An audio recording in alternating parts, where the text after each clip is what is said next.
ওই এই যে চলে এসছে নিনি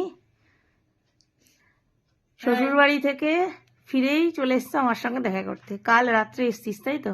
একদম কাল রাতে এসেছে, আজকে সকালেই চলে এসছে, এই সরি আজকে বিকালেই চলে এসছে আমার সাথে দেখা করতে।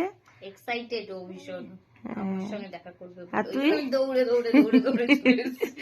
তুই এক্সাইটেড না? একদম। আরে শ্বশুরবাড়ি থেকে খেয়ে গোলুমুলু হয়ে যাচ্ছে। কি খাবি, চা না কফি? যা হোক একটা দিলে। না কোনটা বল, দুটোই। তুই বস, গল্প করি। এটা না না না বল না, আমি বসি আসি, বল। চা চা চা চা চা শিওর? চা শিওর তো? একদম। আমি অলরেডি বসে এসেছি, তবে ইচ্ছা করেই বলেছি আর যদি খাস না যদি বলিস। তো চলো, আমি আমার বন্ধুর জন্য এখন চা করছি, ভেবেছিলাম কফি করব, তো ও বললো না চাই খাবে, তবে চাই করা যাক। গুড ইভিনিং সবাইকে।